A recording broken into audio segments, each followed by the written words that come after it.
Après avoir choisi un style de trading, nous allons voir sur quel marché nous allons opérer, sur quel marché nous allons trader. Pour rappel, il existe plusieurs types de marchés, comme les matières premières, exemple l'or, le pétrole ou encore l'argent. Les indices boursiers comme le CAC 40, le DAX. Je rappelle qu'un indice boursier est un groupe d'actions utilisé pour évaluer un secteur. Par exemple, le CAC 40 va regrouper les 40 plus grandes entreprises françaises, comme L'Oréal, Carrefour ou encore LVMH. Il existe d'autres types de marchés, mais il faut savoir que chaque marché a sa spécificité. Peu importe le marché choisi, les graphiques resteront les mêmes. Juste, la raison pour laquelle le prix se déplace sera différente d'un marché à un autre. Nous, le marché qui va nous intéresser, c'est le marché des devises, aussi appelé le marché du Forex. Le marché des devises, c'est quoi? Le marché des devises est un marché boursier où l'on échange des paires de devises. Pour faire simple, une devise, c'est une monnaie. Par exemple, l'euro, la livre sterling, le yen japonais ou encore le dollar américain. Et dans ce marché, nous allons miser sur la croissance d'une monnaie face à une autre. L'actif que nous allons trader va s'appeler paire de devises. Alors pourquoi une paire? Car cet actif compte deux monnaies différentes. Par exemple, l'euro-dollar. Cette paire est donc une combinaison. Dans les jours à venir, je vois une forte hausse de l'euro face au dollar. Je vais donc favoriser un achat sur l'euro USD. Par contre, si le dollar grimpe, la paire aura plus tendance à baisser. En bref, si j'achète la paire euro USD, c'est que je mise sur une potentielle hausse de l'euro et une baisse du dollar. Et inversement, si je vends la paire euro USD, c'est que je mise sur une potentielle baisse de l'euro et une hausse du dollar. Pour simplifier la chose, je dis souvent que deux monnaies sont en confrontation.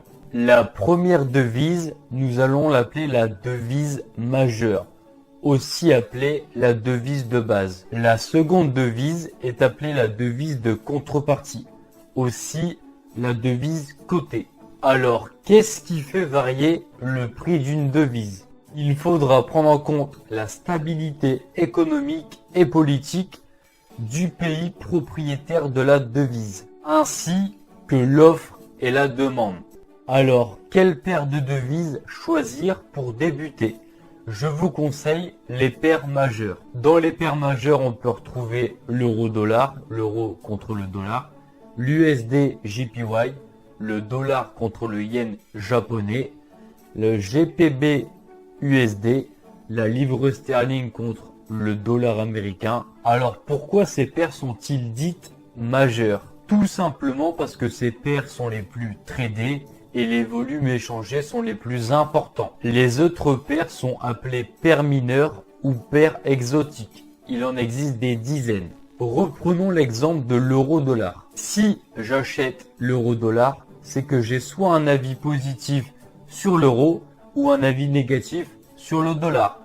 Et inversement, si je vends l'euro USD, c'est que je prévois une baisse de l'euro et une hausse du dollar. Mais que se passe-t-il si les deux monnaies sont en croissance? Ou alors si les deux monnaies chutent? Si l'euro grimpe, le graphique sera haussier. Inversement, si le dollar grimpe, le graphique sera baissier. Mais si les deux monnaies vont dans le même sens, le prix va stagner. On appelle ça une consolidation de marché. Pour que le graphique se déplace vers le haut ou vers le bas, il faut au moins une des deux monnaies qui soit supérieure à l'autre. En trading, la chose la plus importante à savoir, c'est que si le prix du graphique grimpe, ce n'est pas par hasard. C'est que les acheteurs seront supérieurs aux vendeurs. En fait, ce qui fait réellement bouger le marché, c'est nous, les particuliers, les banques, les grands fonds d'investissement. Si la majorité achète la paire euro-USD, la paire grimpera. Tout simplement. Le trading est un combat entre les acheteurs et les vendeurs. Et le but premier est d'identifier le sens majoritaire. Si les acheteurs sont supérieurs aux vendeurs, nous allons favoriser un achat.